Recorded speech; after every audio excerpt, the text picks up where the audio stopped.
leituras marcaram você em 2022?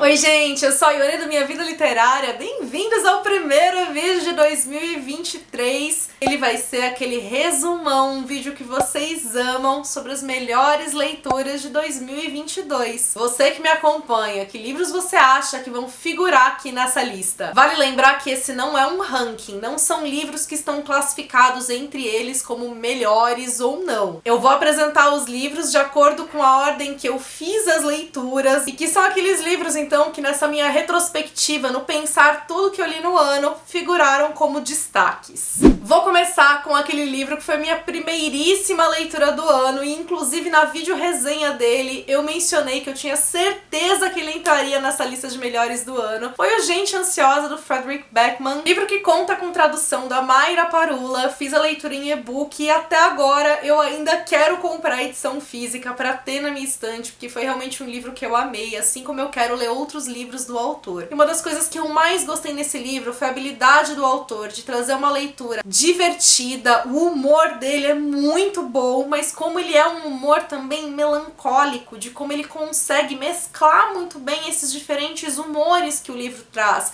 Porque embora ele seja um livro leve e divertido, ele trata de temas que são mais densos, temas sensíveis, inclusive ele teve muita sensibilidade para fazer isso. Para falar de transtornos mentais, como o próprio título do livro indica, para falar das conexões que nós somos capazes de criar uns com os outros, como às vezes, um encontro inesperado afeta a gente mais do que a gente poderia vir a supor. Então foi realmente uma leitura bastante impactante para mim. Eu também fiz em e-book e foi um livro que inclusive me deixou com vontade de ler outros ainda do gênero. Eu talvez não tenha lido tanto desse gênero quanto eu gostaria, mas se pensar que eu li mais do que eu li nos anos anteriores, até que deu bom. E foi o Boa Sorte, da Helena Cunha, que é uma graphic novel nacional. Ele vai trazer uma protagonista que após a morte da irmã, os pais dela se separaram e ela se muda com a mãe para casa da avó. Ele vai falar sobre essas mudanças, sobre luto, sobre depressão. É um livro sobre identidade, sobre autodescoberta, sobre a gente entender quem a gente é. E a autora é também muito sensível, seja no texto que ela vai trabalhar, nos traços dela. Foi também uma leitura que me emocionou muito. Se você me acompanha, eu tenho certeza que você imaginava que esse livro estaria nessa lista aqui. E no caso, A Biblioteca da Meia-Noite, do Matt Haig, traduzido pela Adriana Fidalgo. Foi mais uma leitura que aborda transtornos mentais, tudo feito também com muita sensibilidade por meio de uma premissa bastante interessante. A protagonista tenta cometer suicídio e quando ela tá nesse momento entre vida e morte, ela vai parar num lugar chamado Biblioteca da Meia-Noite, onde ela pode rever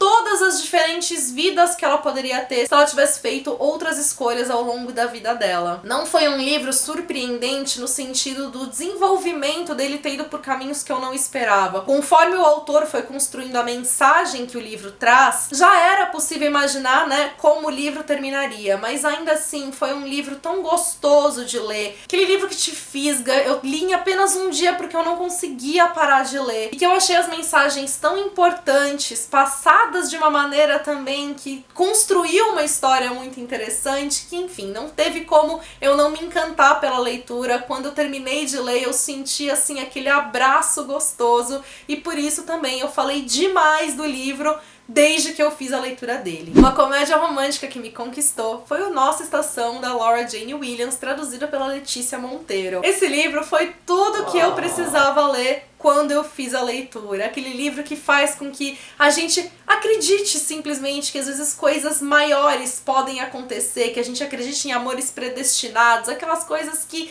muitas vezes ao passar da vida a gente vai ficando mais cética. Os protagonistas aqui, eles pegam todos os dias o mesmo trem, no mesmo vagão, e o protagonista se encanta pela protagonista, mas ele não tem coragem de chegar nela, então ele manda mensagem pra ela através de um jornal que tem uma coluna destinada justamente a promover desenvolver esses encontros entre pessoas que se apaixonam no transporte público. É um livro que vai ter muitos encontros e desencontros, isso deixa a gente um tanto quanto agoniada, torcendo pelo casal. O romance, então, é slow burn, que é aquele romance que vai acontecer aos poucos, mas que foi muito gostoso de ler, que tem um humor que funcionou muito bem pra mim, com diálogos que eu achei ótimos. Tem algumas pitadinhas aí de críticas sociopolíticas que eu achei bem pertinentes também, que se mesclaram muito bem na narrativa, e que, como eu falei, quando eu terminei de ler, eu tava me sentindo bem, me sentindo pra cima.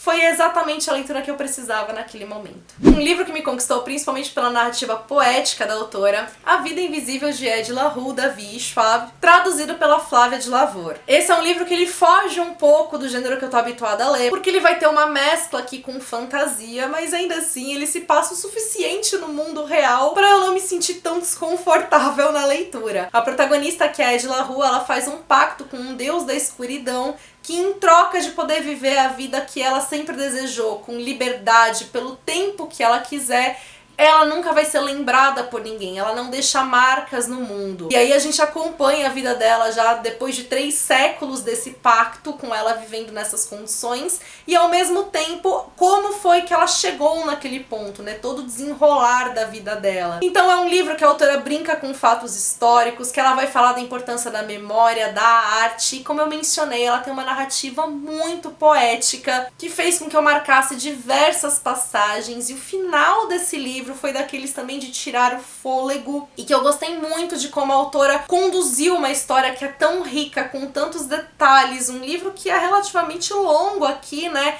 e como ele foi bastante envolvente e interessante página a página. O livro mais sofrido que eu li esse ano, e também uma das histórias mais incríveis, tanto do ano quanto da própria autora, que é uma autora que eu admiro demais. Os Quatro Ventos, da Christine Hanna, traduzido pelo Cláudio Carina. Ele é um livro que vai se passar durante a época da Grande Depressão nos Estados Unidos, ambientado lá nas grandes planícies. Ele vai acompanhar a trajetória de uma família, voltado principalmente na protagonista, que é o seio aí dessa família. Foi um livro que até boa parte dele eu me questionei o porquê de tanto sofrimento, por que eu tava lendo aquilo, porque seria sofrimento por sofrimento, eu não ia gostar do livro, até que chega um determinado momento que a gente entende toda a construção que a autora faz. Ela retrata aquele momento histórico muito bem, construindo uma crítica sociopolítica muito pertinente, inclusive aos dias atuais, falando sobre as desigualdades sociais que a gente vive. A Christine Hanna sempre tem uma habilidade enorme em construir os personagens, a sensibilidade que ela tem ali. E embora essa história seja sobre a trajetória dessa mulher, que é a protagonista do livro, então ele não é apenas sobre ela. Ele é um livro sobre esse coletivo, sobre tudo aquilo que ela representa. Eu não esperava encontrar tudo isso no livro, e acho que por isso também foi um dos motivos de eu ter ficado tão impactada com ele, mesmo sendo uma autora que eu admiro demais e que eu já tenho, né, a tendência a amar os livros dela. Meu primeiro contato com a escrita da Elizabeth Azevedo já rendeu ao meu livro favorito dela, e que figura aqui nessa lista também como uma das melhores leituras de 2022, que foi o Agora que Ele Se Foi, traduzido pela Karine Ribeiro. Esse é um romance desenvolvido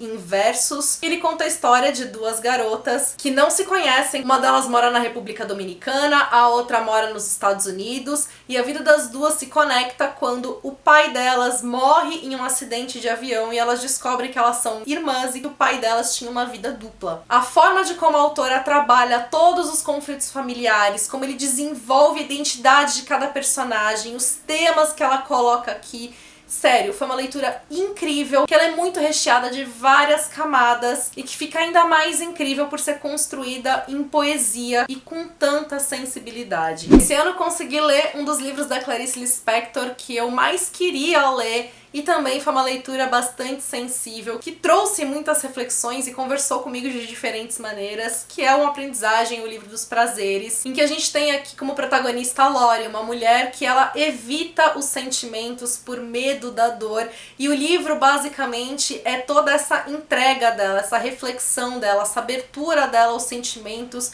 e tudo aquilo que ela percebe que ou ela perdia por conta daquilo, que significam as dores, as angústias, apenas a entrega verdadeira. Foi um livro também com momentos muito marcantes e reflexões que, como eu falei, conversaram bastante comigo. Um livro que em vários aspectos até me lembrou a narrativa da Clarice Lispector, a atmosfera melancólica, que eu acho que é o principal desse livro aqui que eu vou mostrar, Madame Xanadu, do Aureliano. Foi também uma experiência incrível, porque foi um livro que eu fui lendo tanto no exemplar físico, quanto no e-book, no Esquilo, e também ouvindo o audiolivro, que me proporcionou uma imersão maravilhosa na história. O audiolivro é todo interpretado, então ele traz muitas das nuances, dos sentimentos presentes aqui. E Madame Xanadu vai trazer a história de um jornalista que tem fixação pela Madame Xanadu, que é uma drag queen muito famosa em Natal, e ele vai passar por toda essa investigação sobre quem ela é, sobre o que ela viveu, e a gente vai vendo essa alternância narrativa entre momentos do passado com o presente, modificando as narrativas pelas perspectivas de diferentes personagens, depoimentos de diferentes personagens. É um livro que ele também vai trazer questões que são muito existenciais, né? E personagens se perguntando sobre o sentido da vida, personagens se perguntando sobre quem elas são, o que elas desejam ser, como às vezes a gente se perde em meio a acontecimentos mais duros. Traz personagens que são muito reais, com muitas camadas, e como eu mencionei também, com uma escrita que ela vai trazer muito da oralidade, por isso também que o audiobook funciona tão bem, e que vai trazer sensibilidade, vai trazer poesia. Enfim, a escrita do autor me encantou, e me encantou a maneira de como ele também trabalhou todas as questões que ele aborda aqui. Queridinho de muita gente, A Hipótese do Amor, da Hailey Hazelwood, traduzido pela Thaís Brito, também figura aqui na minha lista de melhores do ano.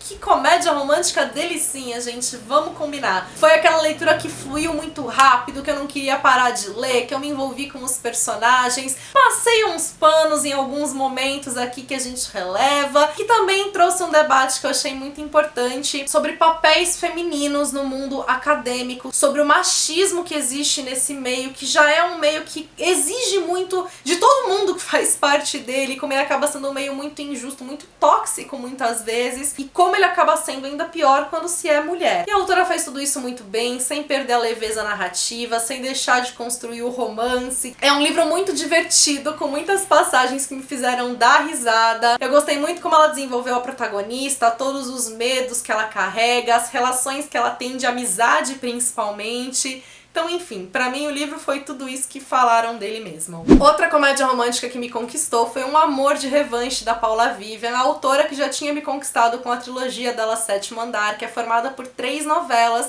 e eu tava ansiosa por ler um texto mais longo da Paula, né? Ler um romance de fato, e isso aconteceu agora, e aconteceu num momento excelente também, porque o livro vai ter como pano de fundo a Copa do Mundo. Os protagonistas são uma brasileira e um alemão que vem trabalhar no Brasil. Eles se conhecem em 2014, eles já nutriam uma antipatia um pelo outro e tudo piora com o... Agora já se passaram 8 anos, a Copa do Mundo tá acontecendo na Alemanha, eles são enviados pra lá a trabalho, vão ter que conviver mais um com o outro, e aí a gente já imagina como que a história se desenvolve. É, portanto, romance cão e gato, que vai ter muitas referências que me fizeram me sentir muito em casa. Eu acho que isso é um dos pontos mais gostosos de ler os livros da Paula. Eu sempre me sinto muito identificada com tudo que ela traz ali. A escrita dela também é muito gostosa, então também é um livro muito fácil, muito rápido da gente ler. Os personagens me encantaram muito, e principalmente eu acho que o livro, apesar dele ser leve, gostoso, divertido, ele tem um arzinho meio agridoce também, porque ele vai falar sobre escolhas, sobre como é possível que coexistam alegria e tristeza, como às vezes a gente pode lamentar algo e ainda assim estar feliz por conta de algo que aconteceu a partir daquilo. Achei muito bonita também como ela mostra, né, cultura brasileira, cultura alemã, como ela olha com carinho para os hábitos de cada um, como ela traz questões linguísticas, enfim, um livro que também me encantou. Mais um livro que eu li em apenas um dia, fiz até um mini vlog mostrando como foi esse dia de leitura, O Beijo do Rio, do Stefano Volpe, que é um thriller policial mesclado a thriller psicológico, e que era também o thriller que eu precisava ler, que ele me trouxe toda aquela sensação de thriller que a gente gosta, de ficar fisgado pelo caso, não não conseguir parar de ler, a angústia no final. Gente, o final desse livro, as últimas páginas, você só vai sentindo aquela tensão crescente, você vai ficando mais inquieto. Stefano Volpe escreve muito bem, e aqui ele traz a história de um jornalista que retorna para a cidade natal dele, depois de afastado há muitos anos, para investigar a morte de um amigo de infância, que foi dado como suicídio, só que o jornalista não acredita que foi isso que aconteceu. O Stefano Volpe também constrói os personagens com várias camadas, com muita sensibilidade, questiona relações familiares, vai falar de identidade, de pertencimento, tudo isso sem deixar de entregar pra gente esse thriller voraz. E o último livro que entra aqui nessa lista foi uma leitura conjunta com os membros daqui do canal, e foi o Recursão, do Blake Crouch, traduzido pela Sheila Lousada. O livro é uma ficção científica que versa principalmente sobre memória. A gente tem como uma das personagens principais uma cientista que ela está investigando sobre o Alzheimer, tentando conter a doença da mãe. Só que a pesquisa dela vai por caminhos que ela jamais imaginava. Paralelamente, a gente tem um policial que tem a vida dele bastante impactada a partir do momento em que ele vê uma mulher se suicidando após ela relatar estar sofrendo da síndrome da falsa memória. O livro ele é muito interessante, ele é bastante instigante, faz também com que seja uma leitura muito ágil. O autor é muito inteligente em como ele desenvolve o enredo e em como ele explica pra gente termos ou condições que talvez não seriam assim tão simples, mas que ficam compreensíveis na leitura. E mesmo o livro às vezes dando um nó na nossa cabeça, porque ele vai trazer diferentes linhas temporais, ainda assim é muito fácil da gente acompanhar tudo. E ele usa então de toda essa ficção pra poder falar sobre memória, sobre como às vezes a gente se apega a coisas das quais a gente não deveria, ou a gente tenta controlar coisas que são incontroláveis e isso acaba causando ainda mais sofrimento pra gente. Ele vai fazer questionamentos também políticos, vai falar sobre relações diferentes. É um livro também muito completo em tudo aquilo que ele traz e que traz uma história que chama demais a atenção, que no fim tem uma mensagem também muito bonita e um final que é outro também de tirar o fôlego. Não poderia ser um final diferente, é exatamente o final que o livro pedia. E aí, quais foram as melhores leituras de vocês? Contem pra mim aqui nos comentários e também se vocês já leram algum desses livros que eu li, o que vocês acharam deles. Espero que 2023 seja um ano que a gente tenha ainda mais trocas do que a gente teve até então. É muito importante pra mim ter vocês aqui. Muito obrigada pela presença. Vou pedir pra vocês deixarem a curtida de vocês, o que ajuda muito no meu trabalho. Pra quem tá chegando no canal agora, seja bem-vindo, seja bem-vinda. Já aproveita, se inscreve e ativa o sininho pra não perder notificação de vídeos novos. Me acompanha também nas demais redes sociais, por lá o nosso contato é ainda mais próximo. Beijos pra todo mundo, até o próximo vídeo.